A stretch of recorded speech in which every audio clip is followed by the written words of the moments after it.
27절로부터 31절까지의 말씀, 르무엘의 잠언에 대한 말씀, 특별히 현숙한 아내, 가장 지혜로운 신부에 대해서 하나님의 말씀을 교훈하고 있습니다.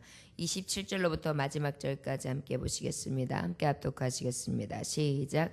자기의 집안일을 보살피고 게을리 얻은 양식을 먹지 아니하나니 그의 자식들은 일어나 감사하며 그의 남편은 칭찬하기를 덕행 있는 여자가 많으나 그대는 모든 여자보다 뛰어나다 하느니라. 고운 것도 거짓되고 아름다운 것도 헛되나 오직 여호와를 경외하는 여자는 칭찬을 받을 것이라. 그 손의 열매가 그에게로 돌아갈 것이요 그 행한 일로 말미암아 성문에서 칭찬을 받으리라. 아멘. 기도하겠습니다. 하나님 아버지 감사합니다. 오늘도 주님의 말씀만을 구합니다. 종의 입술을 주장하사 가장 귀한 하나님의 말씀을 통하여 아버지여 우리가 더욱더 복을 받기를 원합니다. 그 말씀을 마음판에 새기는 것은 물론이요 아버지 그 말씀을 따라 지켜 순종하는 자가 될 수 있기를 원합니다. 오직 여호와를 가까이 하게 하시고 내 안에 있는 우상을 완전히 치워버릴 수 있도록 인도해 주시며 주님의 말씀만을 순복하여 따르는 자가 될 수 있도록 축복하시기를 원합니다. 우리의 발걸음이 가장 복되게 하시되 주님의 말씀 오직 질투하시는 여호와 하나님 앞에 아버지 앞에 온전히 기쁘심을 여길 수 있는 참신부의 삶을 살아갈 수 있도록 축복하여 주옵소서. 예수님의 귀하신 이름 받들어 기도 올려나이다. 아멘.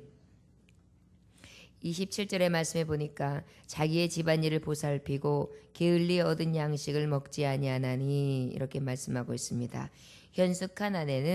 현숙한 여인은 집안일을 보살핀다 이렇게 말씀하고 있어요. 집안일을 보살핀다는 것을 우리가 잠언서 31장 앞절에 보면 13절 14절의 말씀이었죠. 양털과 삼을 구하여 부지런히 손으로 일하며 먼 데서 양식을 가져온다 이렇게 말씀했습니다. 바로 무엇입니까? 양털로 삼으로. 그러면 얘기는 양털이 실이 되기 전에 그다음에 삼이 3배의 실이 되기 전에 가져왔다는 거예요. 손으로 얼마나 열심히 일했다는 것입니까? 그러다 보니까 실을 만들어서 물레를 짜가지고 그것을 천으로 만드는 과정으로 일한다.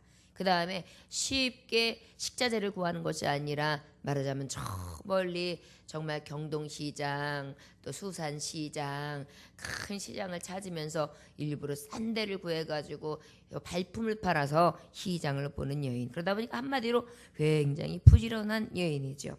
그 다음에 18절에 보니까 그는 밤에 등불을 끄지 않고 일하고 24절에 보니까 배로 옷을 지어 팔며 띠를 만들어 상인들에게 맡긴다. 그러다 보니까 저의 부지런함은 말로 표현하고 어떻게 다시 이야기할 필요 없을 정도로 그렇게 상상할 수 없을 정도의 부지런함을 얘기합니다. 디도서 2장 4절에서 5절은 젊은 여자들이 그 가족을 사랑하고 집안일을 하라 이렇게 말씀하고 있어요. 가정일을 사랑으로 가족을 사랑으로 집안일을 열심히 하는 거예요. 여러분 이 집안일을 할 때 아유 내가 왜 여자로 태어나가지고 조이가 많아서 이렇게 많은 일들을 해야 돼. 그리고 또 특별히 일하는 여자들은 어때요? 슈퍼우먼이 돼야 돼요.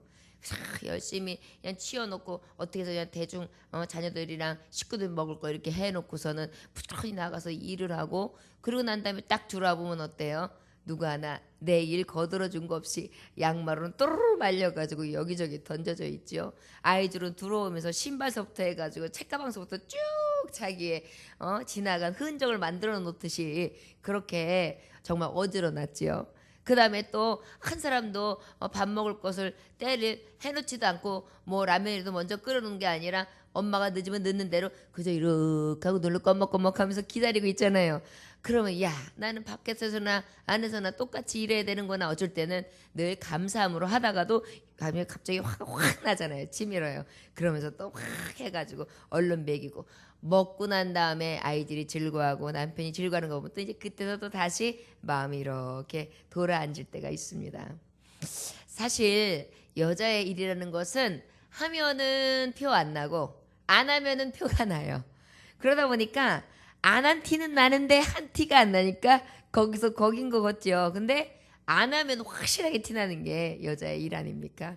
그런데 이 집안일들을 어떻게 해요? 가족을 돌보는 데 있어서 사랑으로 하면 아이들의 방을 치운다거나 또한 옷을 빤다거나 집안 여러 가지 가사 일들을 미리 다 손보는 과정들이 기쁘죠. 그런데 에이, 남편도 원수 같아, 애들도 원수 같아, 아주 나는 도대체 다 원수들만 나한테 붙였나 봐. 야, 사사건건 이 만에 감사가 없고 살아가면서 하나님 앞에 기쁨이 없으면 어때요? 불평불만 툴툴거리고 인상은 쭈그러져 있고 아마 입술에서는 화나는 소리만 퍽퍽 나고 그 다음에 야! 이러면서 소리만 막 지르고 너네들은 어째서 네 아빠가 해먹어가지고 그러냐? 그러면서 들으라는 식으로 짜증을 낼 것입니다. 그런 가정에서 자란 아이들이 평안하겠어요? 평안하지 않지요. 늘 불안하지요. 엄마가 언제 화날까? 엄마가 언제 또 타이밍에 또 갑자기 스테리가 나올까? 언제 엄마 아빠하고 또 싸울까? 언제 또 내 방에 들어와가지고 엄마가 잔소리할까? 굉장히 불안하고 조자할 거예요. 그러나 늘 사랑으로 교훈하고 사랑으로 다독거리고 사랑으로 헌신하는 어머니가 있다면 그 가정은 어때요? 늘 평안하겠죠. 바로 이 말씀을 교훈하고 있는 것입니다. 현숙한 여인은요, 그 가정의 분위기를 좌우해요. 피스메이커, 평화의 정말 그 메이커 역할을 할 수 있다는 거죠. 그래서 엄마가 편안하게 해주는 집은 아이들이 집에서, 남편들이 집에서 머무르는 시간이 많아요. 그런데 벌써 집안이 불안하고 초조하면 어때요? 비행 청소년들이 바로 그래서 나는 거예요. 막 집에 들어오면 불안하고, 아니면 엄마의 손길이 전혀 없어요. 아빠의 손길도 없어요. 아니면 아빠는 있는데 술 마시고 폭력을 가해요. 그리고 화를 내요. 엄마 아빠가 딱 만나면 싸워요. 이러면 어떻게 해요? 청소년들은 집에 오기 싫은 거예요. 그래서 비행 청소년들이 생기는 거예요. 비행 청소년들의 아내 사정을 보면 너무 간섭하면서 뭐든지 일거수일투족 가운데 짜증 부리는 부모거나, 아니면 너무 관심이 없어서 방임해가지고 아이들이 어떻게 지내는지조차도 모르고 그 집의 분위기가 아주 쌀벌하고 그 다음에 아주 편안함을 주지 못하는 가정에서 그러한 자녀들이 나옵니다. 그러니까 여자가, 어떤 여인이 들어오는 것에 대해서 그 가정 앞으로의 미래 가문이 결정되는 것이죠. 특별히 부지런하지 않고 게으르다면, 사랑이 없다면, 수고가 없다면 그 가정은 아마도 불행한 가정이 될 것입니다. 데살로니가 후서 3장 10절에 보니까 누구든지 일하기 싫어하거든 먹지도 말게 하라 그랬어요. 게으름이 늘 손에 이끈 사람은 그냥 하나님은요, 사람으로 쳐주질 않는, 먹지 말래요. 그런 말이 무슨 말씀이에요? 죽으라는 얘기죠. 그 정도로 우리 하나님은 게으른 걸 싫어하세요. 우리가 나태해지는 것을 싫어하세요.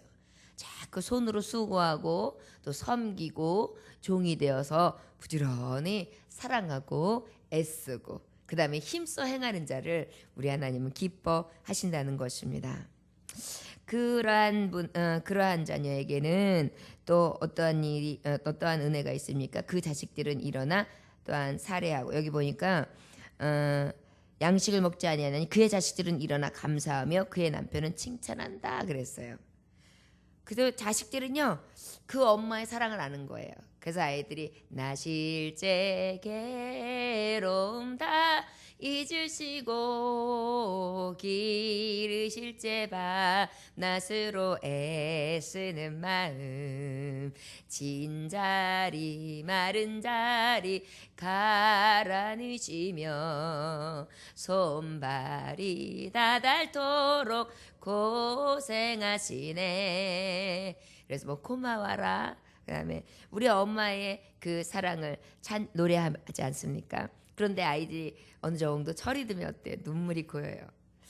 간혹 어버이날이나 어떤 때에 부모님에게 이 노래를 해줄 때 왜 이렇게 눈물이 나는지 모르겠어요. 아마도 철이 들면서 그 부모님의 사랑이 느껴지기 때문인 것 같습니다. 바로 이런 현숙한 여인은 자식에게 인정을 받는다는 얘기예요. 우리 엄마 훌륭하셔. 엄마 정말 잘 참았어. 엄마 어떻게 이날 이때까지 이렇게 참았어. 엄마 어떻게 이렇게 이겨냈어. 아버지는 이 고된 세월을 어떻게 해서 참고 여기까지 오셨어요. 자녀들의 입에서 이게 칭찬이 나오는 거예요. 바로 현숙한 아내의 면류관이 되겠죠. 여러분, 가장 나를 잘하는 사람이 나고요. 그 다음에 가장 나를 잘하는 사람이 속속들이 잘하는 사람이 내 가족일 거예요. 특별히 항상 보는 사람. 그래서 야 너네 엄마 같이 법 없이 사는 사람이 어디냐 그러면 애들이 우와 우리 엄마의 마귀의 모습을 못 봐서 그래. 우리 엄마 진짜 지독해요. 우리 엄마 악독한데 이런 말 할 때가 있죠. 왜 그래요? 엄마의 모습을 가장 잘 알기 때문에 그래요.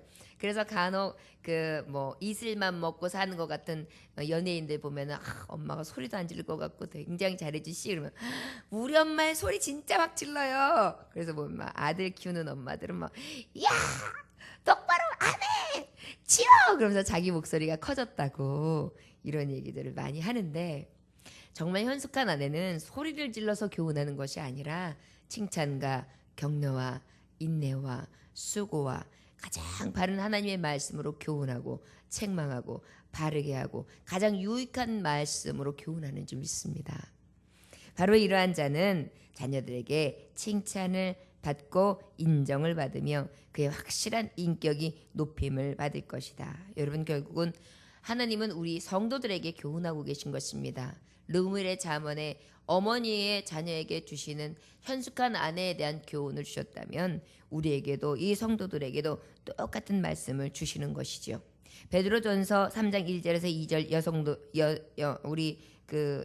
우리의 성도들은 특별히 이 여인들에게는 주시는 말씀이 어떤 말씀이에요? 남편에게 순복함으로 그 남편이 자기 아내의 두려워하며 정결한 행위를 보고 구원을 얻게 하라 이렇게 했어요. 남편을 두려워하고 정말 높임으로 말미암아 많은 사람들이 야, 저 아내 대단하다. 역시 예수님 신실하게 믿는 아내는 다르네. 이래서 저 아내가 다니는 교회라면 나도 다녀. 당신도 다녀.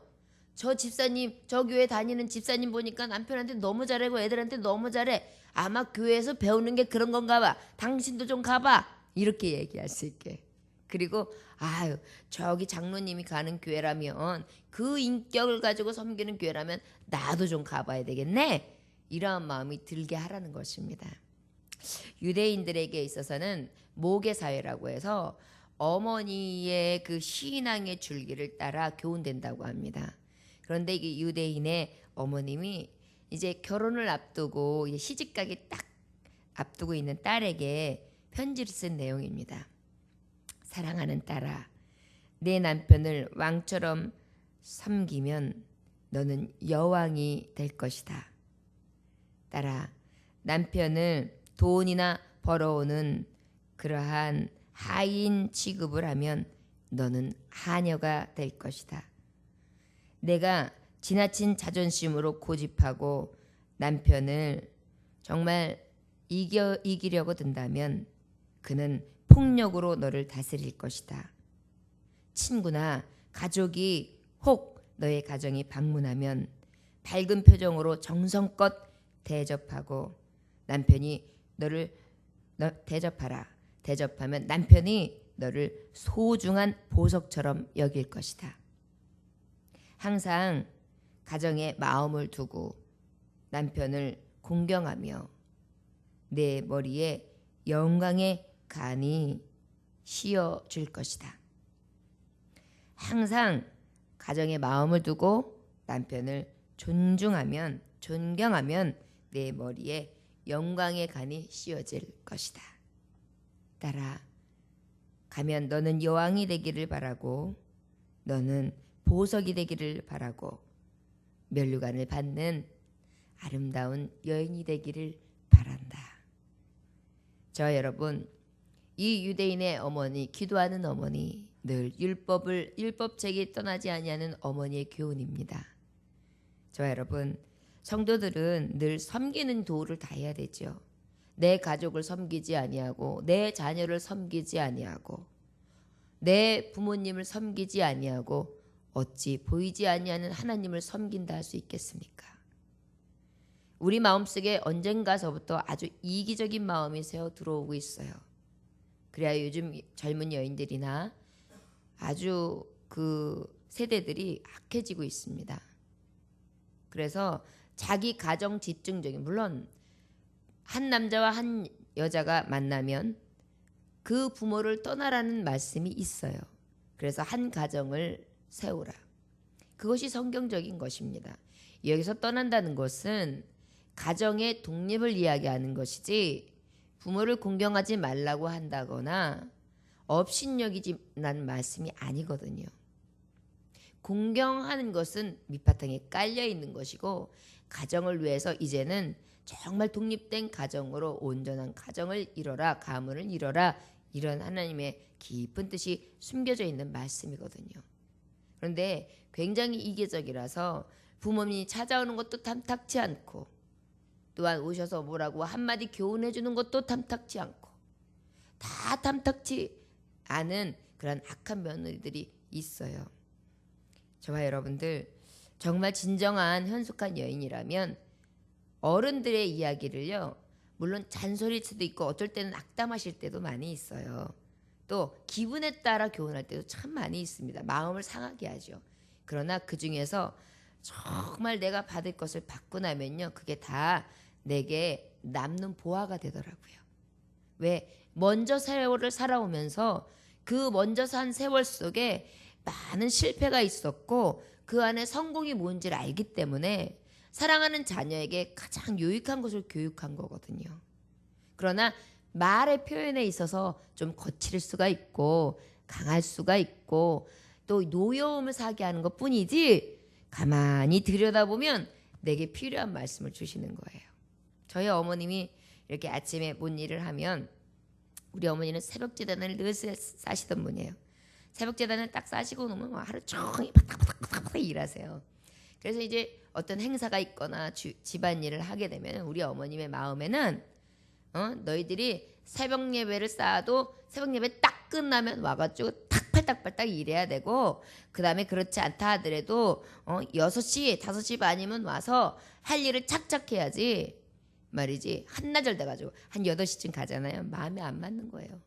그러면 그냥 가면 우리 어머니는 벌써 막 다른 거 이러시면서 막 벌써 화가 나면 뭐 해먹고 살 거냐 이러면서 또 막 그래요. 그러면은 막 가가지고 불안불안하면서 막 움직이지요. 어머니 죄송합니다. 그냥 숨도 못 쉬면서 막 이렇게 움직였어요. 그런데요, 그때는 어렵고 그때는 때로는 노엽기도 하고 마음이 상했어요. 왜냐하면 우리 시대도 사실은 며느리들이 그렇게 며느리지 이렇게 심하게 안 하잖아요. 그러니까 8시에만 가도 아이들 어리니까 깨워서 학교 미리 해놓고 준비해놓고 밥 이렇게 해놓고서 아침에 일찍 먼저 나가려고 그러면 사실 쉬운 게 아니거든요. 그러다 보니까 그것도 최선을 다한 건데 어머니 눈에는 안 맞은 거예요. 그러니까 사실 내 입장에서는 그럴 만한 이치였어요. 그런데 지금 생각해보면 그 말씀 중에 옳고 그름을 따지하기 이전에 뭘 깨달을 수 있느냐면 그때 배운 부지런함, 그때 배웠던 일할 때 일머리에 대해서 대하는 태도, 그리고 어떻게 일이 진행돼야 되는지에 대해서 부지런히 먼저 선두로서 모범을 보였던 어머니의 교훈이요, 그냥 지금 이제 제가 이제 남겨 있는 거예요. 그러다 보니까 이제 이 일을 하면 언제부터 시작하면 어떻게 일이 진행돼야 되고 어떻게 돼야 될지에 대해서 착착착 그게 나도 모르는 사이에 몸에 익혀졌어요. 바로 이것이 우리에게 있어서 양약이 되는 것 아닐까요? 부지런한 어머니 아버지 밑에서 부지런한 자녀가 나오는 것입니다. 저와 여러분, 늘 자녀들에게 우리가 믿음의 어머니, 믿음의 아비가 먼저 된 자로서 정말 우리가 솔선수범하여 성실하고 그 다음에 정말 열심으로 사는 모습, 부지런한 근면한 모습을 솔선수범해서 보여서 자녀들이 그렇게 행할 수 있도록 해야 됨을 깨달아야 될 줄 믿습니다. 특별히 정말 손주 손녀들이나 요즘 애들이요 굉장히 게을러요. 일을 안 해요. 원체 편안한 세월에 태어났어요. 그런데 그럴수록 시켜야 돼요. 여러분 아무것도 안 하고 자라면 나중에 결혼 생활할 때 문제 생깁니다. 요즘에는 반찬들도 옛날에 우리 때는 7살만 돼도 어쩔 땐 밥 안 치는 일 배웠잖아요. 13살 때만 해도 밥 안 치는 일 해봤단 말이에요. 중학교 때도 국도 끓여보고 된장찌개도 끓여봤단 말이에요. 고등학교 때도 필요하면 뭐 엄마 하는 일 다 도와줬단 말이에요. 그렇게 컸기 때문에 시집을 가도 대충 알아요. 그러니까 보고 배운 게 있기 때문에 일머리가 생겨요. 그런데 요즘 친구들은 전혀 없어요. 공부만 해라. 학원 갔다 와라. 뭐 외웠냐? 뭐 했냐? 그럼 얼른 자라. 이렇게만 자랐기 때문에 공부 외에는 몰라요. 그러니까 어른들 옆에서 뭘 해도 그냥 앉아있어요. 이렇게 하고 앉아있어요. 그리고 오는 밥상만 기다려요. 자기가 뭘 해야 될지도 생각을 못하는 거예요. 해야 되겠다는 마음도 안 드는 거예요. 자기가 왜 어른들을 공경하고 어떤 방법으로 공경하는지를 모르는 거예요. 그런데도 안 가르쳐요? 그럼 그거 뭐에다 쓰게요? 나중에 결혼생활 제대로 할까요? 그렇게 성김만 받던 자녀가 가가지고 현숙한 아내의 노력을 하겠습니까? 안 해요. 결국은 의견 충돌이 생기겠죠. 우리 집에서도 안 했어. 왜 이래? 내가 왜 밥해야 돼? 내가 왜 희생해야 돼? 이렇게 든단 말이에요. 그러면 가정은 깨지죠. 요즘의 세대들이 왜 이혼율이 많은지 아십니까? 이렇게 자랐기 때문이에요. 그리고 너는 똑똑해. 너는 내 금쪽 같은 제 새끼야. 왜 이래? 이러면서. 여러분 금쪽 같은 내 새끼들 다 금쪽 같거든요. 다 그렇게 자랐어요. 그러나 그 금쪽들이 더 삼겨보세요. 얼마나 더 빛나겠나. 그런 것들을 마음으로 가리키고 뜻으로 가리키고 행함으로 가리키고 배어 나와서 가리켜야만 해요.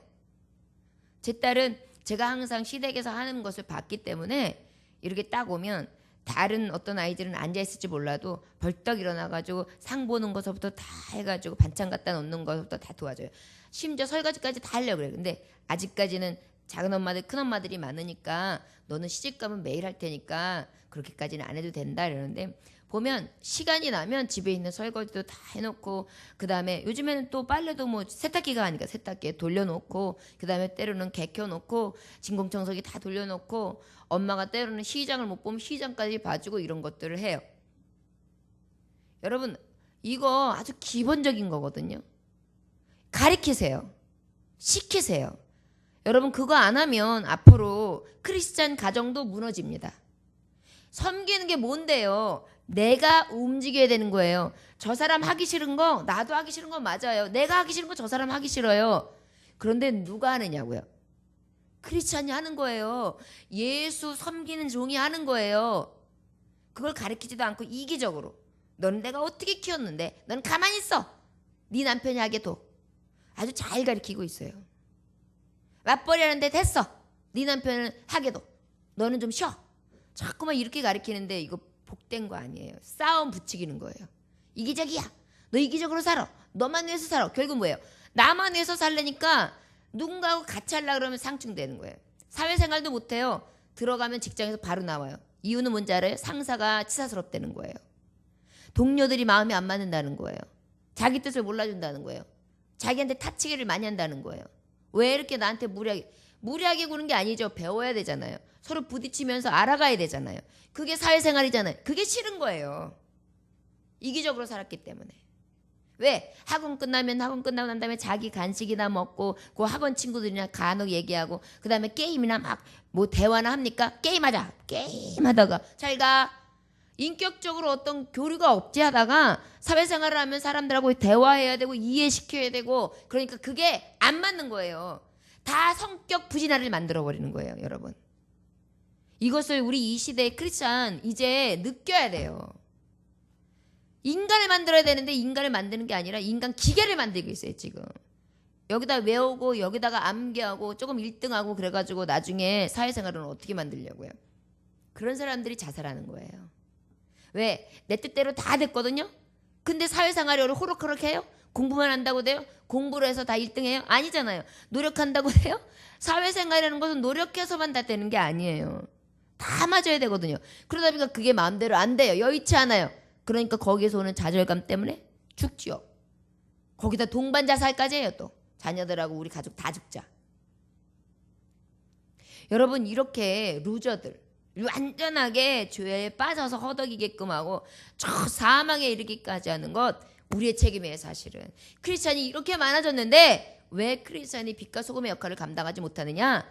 진정으로 하나님의 말씀을 받아서 교훈의 말씀으로 바르게 함과 책망하고 유익케 하는 것을 하지 않기 때문이에요. 때로는 매도 들어야 되고 때로는 하나님의 말씀으로 따끔하게 교훈하고 무엇이 옳고 그른지 가르쳐야 되는데 가르치는 게 없어요. 기초가 없어요. 그냥 내꾼져도요. 그래 너는 팔자가 좋아서 그냥 좋은 세월에 태어났고 그저 그냥 앉아서 얼마든지 먹고 그냥 편안하게 살아도 된다.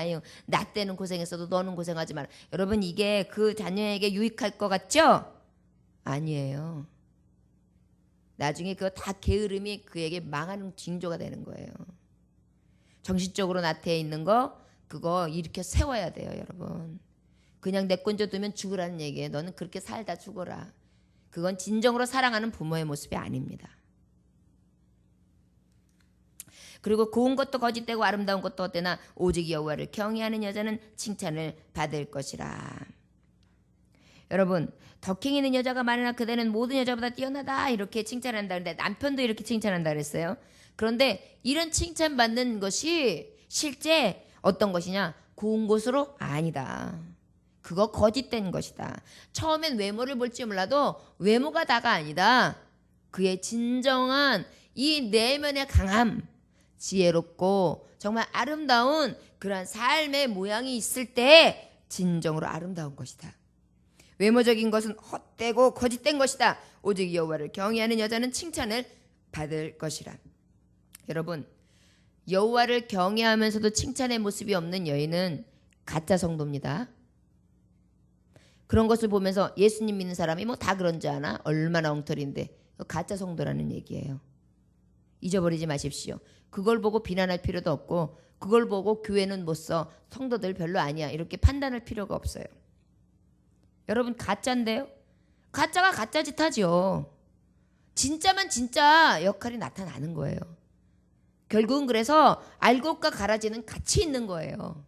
그러다가 하나님 심판대에 드러나는 것입니다. 진짜 성도, 가짜 성도.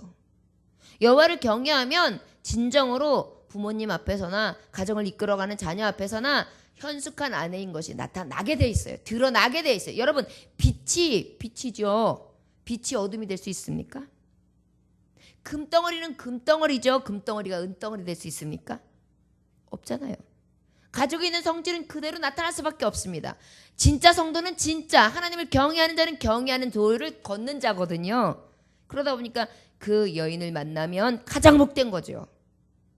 여러분 예수님 믿는 집안에 예수 잘 믿는 주일 성소 잘하는가. 또 특별히 여러분 정말 좋은 아내 고르는 법 중에 하나는 주일 성소 잘하는 아가씨하고 교회 학교를 만약에 하면 주일학교 교사 하나님의 일에 봉사하는 자녀를 얻으면 거의 실수가 없어요. 주일학교 교사는요 늘 애들 코 닦아주고 복음 전하려니까 먹을 거 이렇게 갖다 주고 애들 비유 맞춰주고 사랑해주고 이걸 배운 사람이거든요. 어떨 때는 유치부 선생님 같은 경우는 애기들 데리고 화장실 가가지고 똥밑까지 닦아줘요. 그 아무것도 안 하던 아가씨들이. 그러면서 훈련을 받았기 때문에 그래도 제일 마음씨가 고와요. 그리고 그 다음은 그 부모님이 정말 믿음의 교훈으로 신실하게 믿는 가문인가를 보세요. 그리하면 아마 실수가 없을 것입니다. 조금 부족한 부분은 이제 좀 더 하나님의 말씀으로 또 집안의 교훈과 가풍으로 부모님의 먼저 된 자, 시어머니나 부모님을 통하여 자꾸 교훈을 받으면서 몸소 행하는 것을 성실로 보여주면 이제 그것이 나중에 몸에 익혀져요. 그러면 진짜 현숙한 아내로 그 가문을 빛낼 여자로 하나님이 만들어 주시거든요. 그러니까 이런 기준을 지금 사랑하는 르무엘아 너에게 꼭 말해주고 싶구나 이렇게 지금 어머니가 말씀하고 있습니다. 특별히 너 예쁜 것만 보지 마. 고운 것만 보지 마. 이건 거짓된 거야. 아내가 아름다워야 돼. 잠언서 12장 4절에 보니까 어진 여인은 그 지압에 면류관이나 욕을 끼치는 여인은 그 지압에 뼈가 썩은 같게 하느니라. 남자 뼈 썩어요. 등골 빠진다 그러죠? 잘못된 아내를 얻으면 남편 등골이 빠지는 거예요. 근데 제가 우리 남편을 보면 제가 항상 그런 마음이 들어요. 난 우리 남편 등골만 빼먹고 사는 여자 같아라는 생각을 늘 해요. 보면은 제가 해드리는 게 너무 없어요. 그리고 늘 제 치닫구리만 해주시는 것 같아가지고 저 같은 여자도 만나면 안 되겠다 이런 생각을 합니다. 늘 부족하지요. 더 노력해야 되고 더 섬겨야 되겠다라는 것을 말씀을 통해서는 제가 늘 체근해요. 저와 여러분 우리의 못된 거 우리의 부족한 거 늘 발견해서 하나님의 말씀 가운데 온전히 각성하여 쓰는 자들이 되시길 원합니다. 여기 말씀해 보니까 여호와를 경외하는 여자는 칭찬을 받을 것이다. 마지막 우리 31절 다 같이 읽을까요? 시작. 그 손의 열매가 그에게 돌아갈 것이요 그 행한 일로 말미암아 성문에서 칭찬을 받으리라. 아멘. 여러분, 결국은 그렇게 성실하고 지혜로운 여인에게는요 정말 손의 열매로 돌아올 것, 부가 따라온다는 것이고요. 그 다음에 그 행한 일로 인하여 성문에서 칭찬을 받는다. 많은 사람들에게 칭찬을 받고도 남음이 있는 여인이 된다라는 것입니다. 여러분, 우리가 하나님을 경외하고 늘 선하며 부지런하고 이웃을 섬기고 가정을 섬기고 오직 여호와를 경외하고 그 도를 행하는 자 복이 있다 하셨는데, 하나님을 경외하며 그 뜻대로 행함으로 복 있는 자. 그리고 특별히 여러분 기억하십시오. 하나님을 경외하면 경외하는 자의 모습이 나타날 때만이 진짜 성도라는 것. 가정에서 이러한 모습이 없으면 나는 가짜 성도구나. 내 심령에서 이러한 모습이 없으면 내가 지금까지 가짜 성도 짓을 했구나. 이렇게 분별하시면 됩니다. 이 시간 저와 여러분 어떤 아내요, 어떠한 하나님 보시기에 신부입니까? 진정으로 정말 이러한 진정한 신부 역할을 감당하셨습니까? 자녀들을 진정으로 말씀으로 교훈하는 자십니까? 다시 한번 헤아려서 모든 것을 남의 탓을 하고 남편 탓을 하고 아내 탓을 할 것이 아니라 내 자신을 돌아보아 온전히 가정을 일으키며 복되게 할 수 있는 귀한 종들이 되시기를 주 예수의 이름으로 축원합니다.